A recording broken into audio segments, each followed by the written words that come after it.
We are ready for the beginning of the 2024 NHL Stanley Cup playoff. The matchups are set. Today we're going to review all 8 NHL playoff matchups. I'll give you my preview and predictions for the first round. All that and more coming up next. Welcome back to another video here at Top Shelf Hockey. As I mentioned, we are now ready for the Stanley Cup playoffs. It's hard to imagine the NHL regular season has now come to a close, and all 8 first-round NHL playoff matchups are now officially set, with the playoffs beginning here on Saturday. So we're going to go through each of the 8 playoff series. I'll give you a quick breakdown of my thoughts and predictions on who I think is going to win.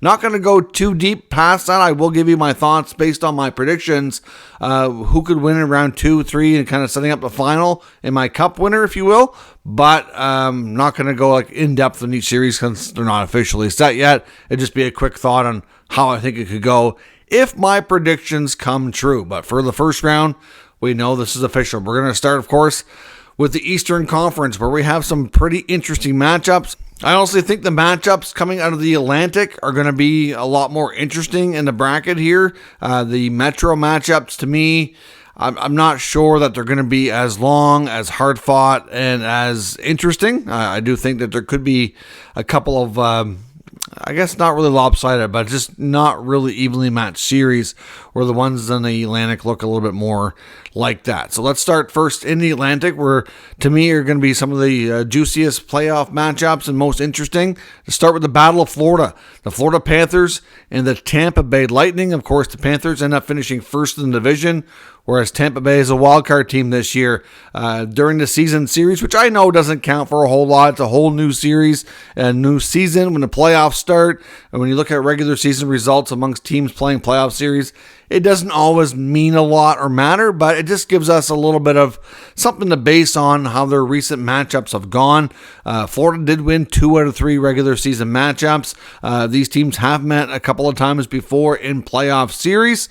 And of course, Tampa typically has had the edge there. So like I said before, Florida, of course, is the I don't know if I want to call them like the upstart team that really put the NHL on notice last year. They just squeaked into the playoffs, but then look at what they did. And they go all the way to the final. I came up just short of winning a Stanley Cup. Then they come back this year, and a lot of people thought, maybe that wasn't the full team. Maybe they were riding, something that just wasn't going to be repeatable, and it was. They come back, they have a phenomenal, even better regular season, and win the division. So clearly, this team is for real. If you haven't believed in them yet, you better start, because they're going to be a team to be reckoned with and in your face for what looks to be an extended period of time here. Right now, taking a look at some breakdown between the two teams, looking at special teams. We know special teams obviously has a huge role in these outcomes. Power play, Tampa had the best in the league, 28.7. Panthers were not too shabby themselves, number 8, 23.5, but edge Tampa. On the PK, the Lightning were number 5 in the league, 83.1%. Whereas Florida was number 6, 82.5. So slight edge to Tampa in special teams, but not really a lot at the end of the day here. Pretty close. Goaltending is tough. Bobrovsky definitely had the better regular season over Vasilevsky. Bobrovsky had a 2.37 goals against and a 915 save percentage, whereas Vasilevsky finished with a 2.9 and a 900 save percentage. Of course, we know Vasilevsky missed the first chunk of the season, had off-season surgery on his back, looked really good in the beginning, then he kind of went cold and then leveled out. But at the same time, if you look back when Tampa won their first cup, his regular season numbers weren't the best either. Like, this Tampa team just knows how to win. So like I said, they're really tough to kind of bet against. Health-wise, most teams are relatively healthy in this case. Sergachev, I do have a question mark beside his name. I'm not sure where things stand with him and his availability for the Lightning. If he can't play or if he's not near 100%, that is going to be a major loss, obviously, because he plays a significant role along with Victor Hedman as the team's top 2 defensemen there. Obviously, like I said, I think based on all the regular season numbers, you can give an edge to Florida. In a lot of aspects, you can give a small edge to Tampa in special teams. I think Tampa and Florida could have the very aggressive series. I think it's going to be hard fought. There could be some fights. I think it could be a really long, drawn out 6-7 game series here. At least I hope it does, because it has that potential to be just really, really nasty. You've had guys like Kucherov and Point having record seasons. Kucherov had 100 assists, whereas you look at Florida individually, some of those numbers weren't as off the charts. Like you have Barkov, you have Tkachuk, you have Verhaeghe. Reinhart was a bit off the charts based on his career totals and where he normally is. Again, you have a guy like Reinhart and a guy like Kucherov having career seasons for sure. So it's going to be close. I like the depth of the Panthers better. I'm not sure about that secondary scoring for Tampa. Their D-core to me hasn't been quite the same since they moved on from Ryan McDonough. I know he was a cap casualty. They had to do something and it made sense at the time, but that D-core just has not been as good since. So I'm going to give an edge to Florida on the blue line. I'm going to give an edge to Florida in depth scoring. I'm going to give an edge to Florida in the nastiness department, which plays a role. And I think Tampa will have a slight edge in experience, a slight edge in special teams. They will definitely make this a dogfight, but I'm going to pick the Panthers to win this series. I'm going to say it could go 7 games. It wouldn't surprise me. Could go shorter. Wouldn't be shocked if it were maybe 5 or 6, but I'm picking the Panthers to win. And I guess since you normally have to pick number of games, I'm going to say 7. But I think it's going to be a real fun series. Moving on to Boston and Toronto. This might be, and I stress might be, the closest series of them all.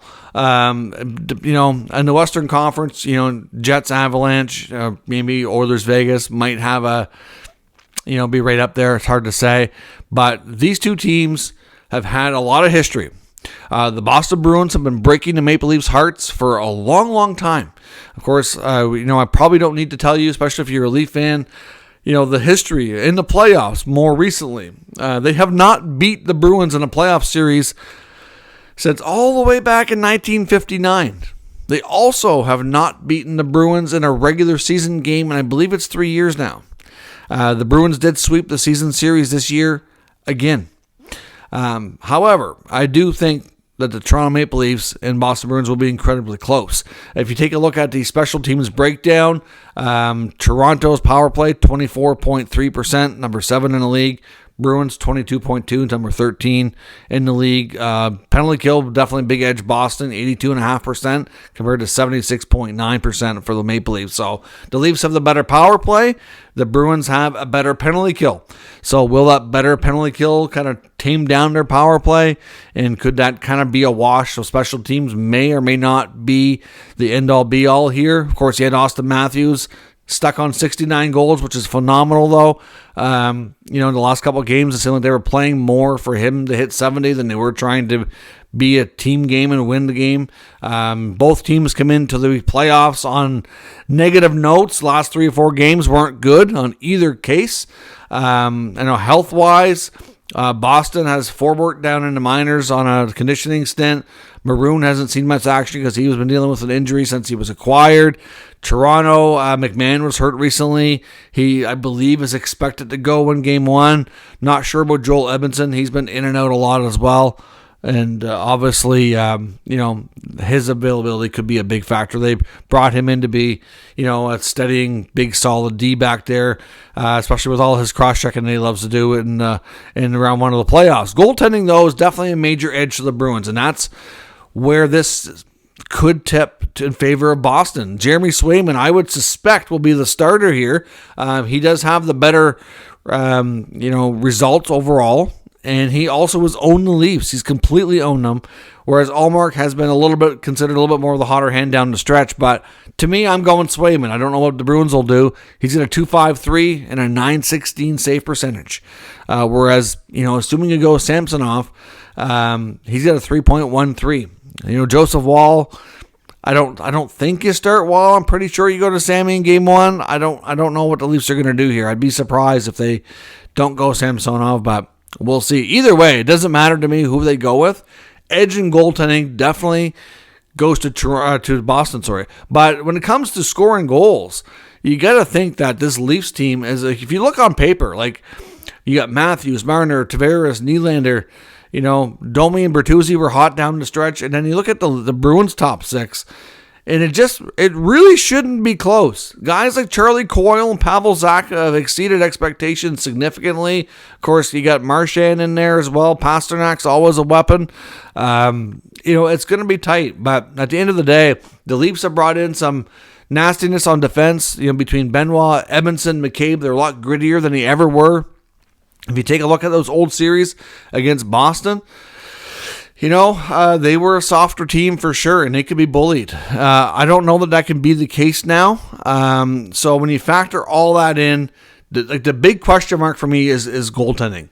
If Swayman could be the X factor here and completely steal this series for the Bruins, if the Leafs can solve Swayman and put the puck in the net with any kind of regularity, though, I think they should be able to win. So my prediction is that the Leafs win this in a 7-game series and exercise those demons. Last year, they exercised the Lightning demons.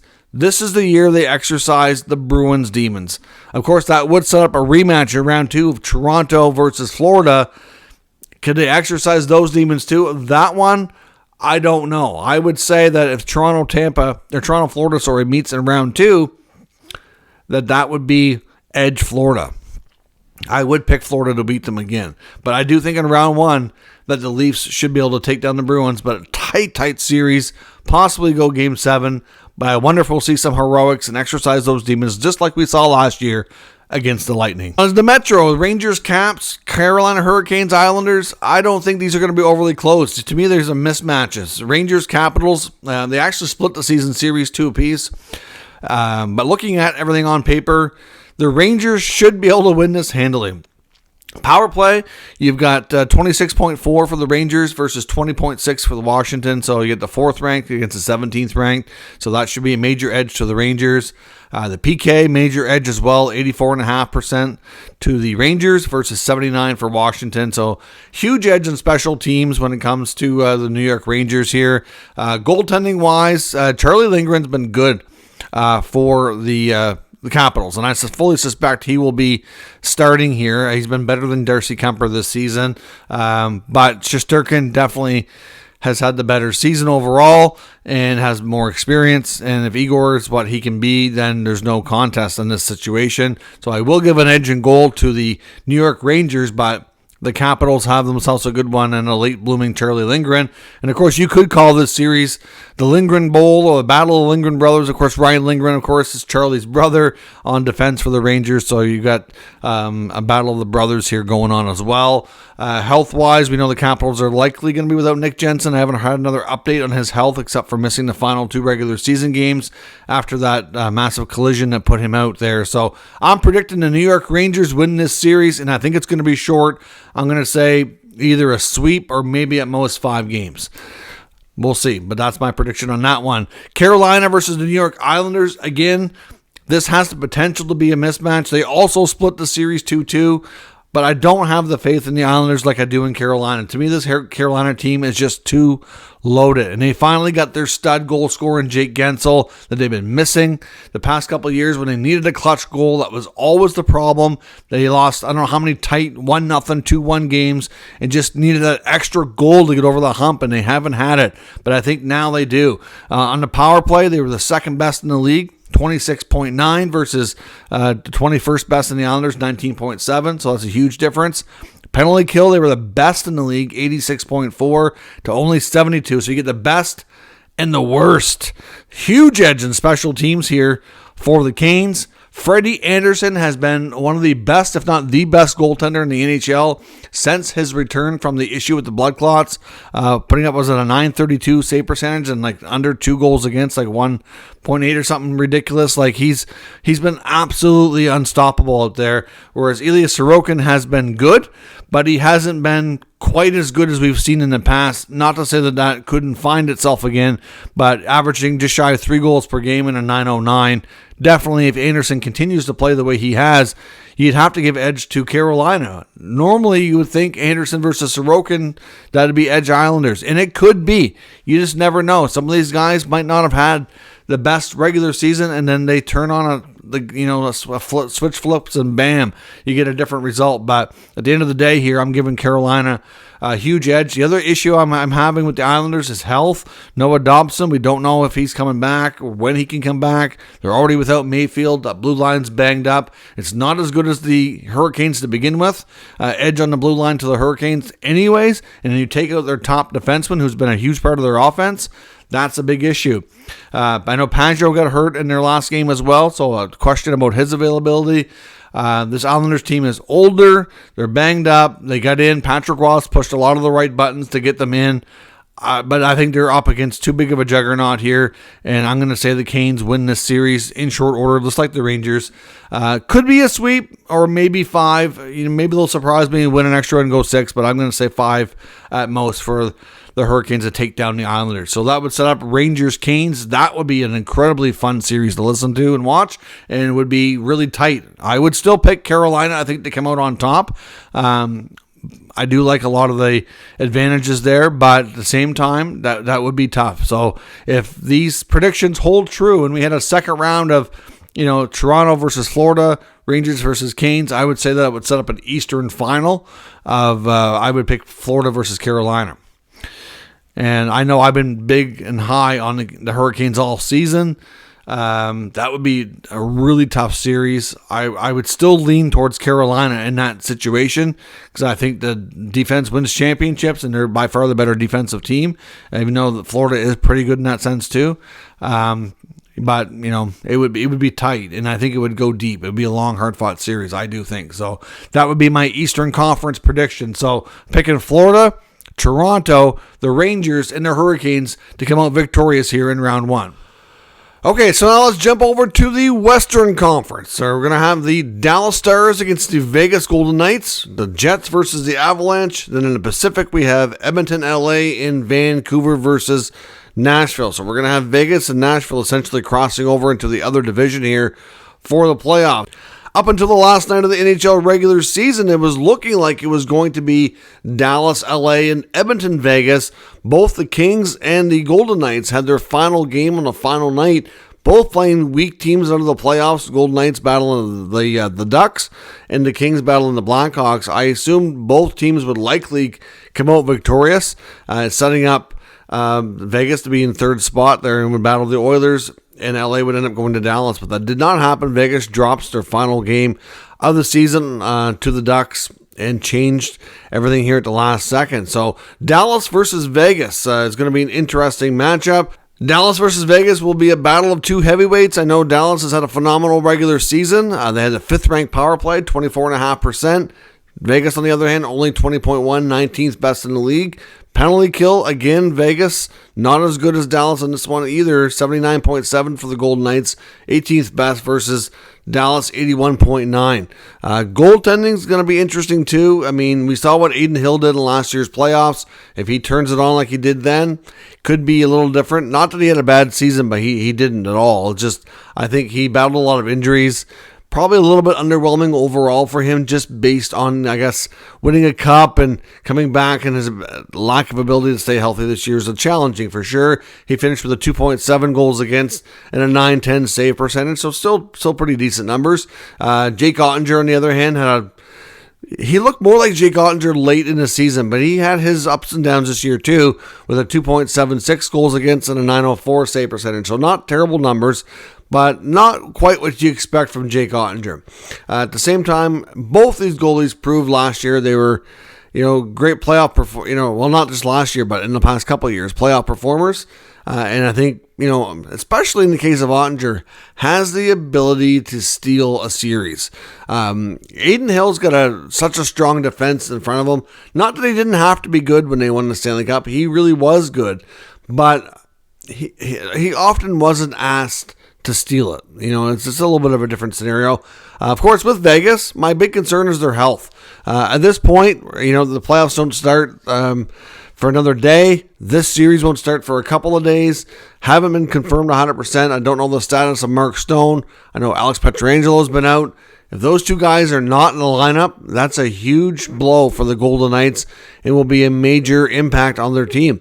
I think they'll have their hands full here with the Stars regardless, but if they don't have their two leaders, then it's really going to hurt their chances of coming out victorious here. I think Dallas likely wins this series. I think it's going to be a long, hard-fought series, though. I think it's going to go at least 6 games, maybe 7. I can see this one being a very closely tight battle. I think Vegas, has the best blue line, but Dallas's blue line's really good too. So it's going to be, I think, a defensive effort. Both goalies are good. Blue lines are good. Even with the forward group, there's guys there that can play pretty good, defense for forwards too. So, I don't know. I'm not sure it's going to be super high scoring. I think it could be a lot of tight battles, which is what you typically see a lot in playoffs anyway. So I'm going to say Dallas in 7, mainly because of the big question marks for me around Vegas' health around their leaders. But if Stone and Pietrangelo can play and contribute the way that they normally do, I'm going to go ahead and say I'm probably going to be wrong on this one, and Vegas would have a good shot coming out on top of this one. But it's going to be a battle of 2 heavyweight teams in the Western Conference. Now, of course, that takes us to the Colorado Avalanche and the Winnipeg Jets. Obviously, the Avalanche finished on a high note, beating the Edmonton Oilers in their final game. But before that, they were kind of limping down the stretch here. The Jets certainly finished stronger, winning, I believe, it was their final 8 games. So certainly, Winnipeg has been on a solid roll here as of late. The Jets also own the Avalanche in the regular season, beating them all 3 times, which I know I said before, it doesn't always factor in, but they know how to play against this team. At least they've shown that in the regular season. When you take a look at the special teams battle does tilt towards more of the Avalanche. They have the better power play, 24.5% versus 19.1% in Winnipeg. The better penalty kill with over 80%, whereas Winnipeg is down to 77.3. You want to give the advantage to the Avs, but at the same time, I would say, Winnipeg, to me, would be the better defensive team. Definitely edge in gold to Winnipeg. Connor Hellebuyck, who just secured the Jennings Trophy as well. 2.3 goals against and over a .920 save percentage again. Georgiev, just over 3 goals against per game average and under a .900 save percentage. So certainly, very much huge edge in goal to Connor Hellebuyck. Of course, when it comes to health issues, does Landeskog have any chance of playing? He could be a wild card here for the Avalanche, and even if he does get in, how effective will he be? He's been out for so long.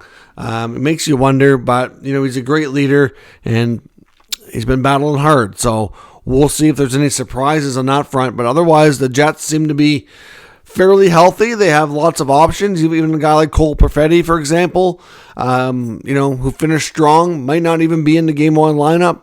The additions of Monahan and Toffoli have worked out quite well. They got a good blue line. The Avalanche have a very high-powered offense, but like I said, defensively and in goal, I give the edge to the Winnipeg Jets. And that quite often, more often than not, wins championships. I'm going to pick the Winnipeg Jets to go over the Avalanche here. They've had their number all year. They've had the better season, not by a lot, mind you, it's a small margin, but they finished really strong. I think they're going in feeling confident, and they're ready to do some damage here. So I'm going to say the Winnipeg Jets win this series in 6 games. Now, on to the other division, which would feature the Vancouver Canucks against the Nashville Predators. I think this series could be extremely interesting as well. Nashville has been one of the hottest teams down the stretch. Early on, it was looking like they may not even be a playoff team. And then they made sure they get in to be a playoff team and obviously finished not only in the spot, but in wildcard 1 instead of wildcard 2. The Canucks also had a great season, of course. Fair to say the second half wasn't as good as the first half, but overall, still really big, massive improvement over what we've seen last year and more recently here from the Canucks. Taking a look here at the head-to-head battle, the Canucks did own the Preds this year 3-0 in the season series. But again, fair to say Nashville's played their best hockey as of late. And, that a lot of those games came before that happened. On the special teams battle here, you have probably an edge towards Vancouver. The power play, 22.5% compared to 21.6%. Not massive, but when you look at the options that each team can put out there, the Vancouver Canucks are a little bit more lethal with their scoring. However, Nashville, like I said, they're not off by much. The Nashville roster has some players that have surprised this year and have put up more offense than you would. Like Gus Nyquist is had a comeback renaissance type season. That was shocking. Ryan O'Reilly still has it. Philip Forsberg's always dangerous. They've kind of put together an interesting lineup there in Nashville that seems to get the job done. But when you think of the Vancouver Canuck power play and what they can put out there with, Pettersson, Miller, Besser, Quinn Hughes, all these options, you think of it as being more lethal. You do. But like I said, they didn't finish all that far ahead of Nashville. So slight edge to Vancouver. Penalty kill still under 79% for Vancouver, under 77% for Nashville. However, neither team was awesome on the PK, but slight edge to Vancouver. You have a battle of Thatcher Demko against UC Saros. That's going to be an interesting battle. Demko had the better season. Save percentage of .918 compared to Saros of .906. Goals against of 2.4 compared to 2.8. So, Demko had the better season, but Saros is really good as well. And if he, finds his absolute best game, it could be a game changer. It really could. But I will give an edge to Vancouver based on recent play here. Of course, you got, Quinn Hughes versus Roman Josi is going to be fun to watch as well. Quinn Hughes likely wins the Norris. Roman Josi's generally in the Norris conversation, will be again this year. He's right up there. Does so many important things for the Nashville Predators. Going to be a fun, interesting series. I think it could be tighter than some think. I will give the edge to the Canucks. Originally, I was thinking Canucks in 5, but I think Nashville has the ability to steal a couple here at least, and I'm going to say Canucks in 6.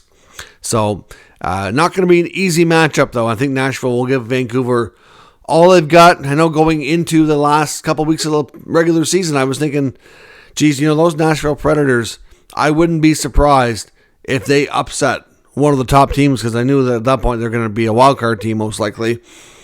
And I still won't be surprised if they do. Predictions are tough, and you do tend to lean towards the higher ranking teams, but at the end of the day here, some of these teams always get upset, and it wouldn't be shocking here if Nashville was the team to pull it off. Takes us to our final battle of Edmonton versus LA. So this is the third incarnation of this battle. We've seen it 3 years in a row now. This will be number 3. The Oilers have won both those battles. The Kings have pushed them hard, but Edmonton always prevails. They definitely have the higher offensively gifted team. There's no doubt. I mean, when you have McDavid and Draisaitl, it's hard to say anybody's really better than those two. Power play wise, 26.5%, basically to 22. So edge Edmonton. I think, there's not too many power plays I'd want on the ice in a playoff game over that Oilers one. On the penalty kill, though, it's a different story. Edmonton is not nearly as good defensively as LA. LA is a good matchup for them in that sense, that the style of play that they have and the personnel they have are one of the better teams at limiting the Oilers typically. So 84.9% on the PK for LA, which is phenomenal. Second best in the NHL against 79.8 for Edmonton, which is slightly above league average. So at the end of the day here, is it really an edge one way or another? I don't know, because you get the better power play and the better PK.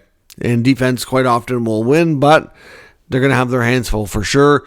Goaltending, Skinner versus Talbot, very similar numbers, 2.5 goals against average. Actually, I'll probably change a little bit after last night because I made these notes 2 days ago. But Talbot, again, they're both hovering around 2.5 goals per game, basically.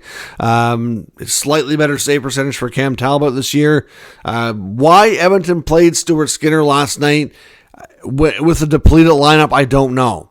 Edmonton's last game was against the Avalanche. The Oilers opted, because it wasn't going to affect their standings at all, rested all their important players. McDavid, Draisaitl, Nugent Hopkins, the list goes on. They listed, I think it was 7 or 8 regulars that were out of the lineup to make sure they didn't get injured and get any extra rest.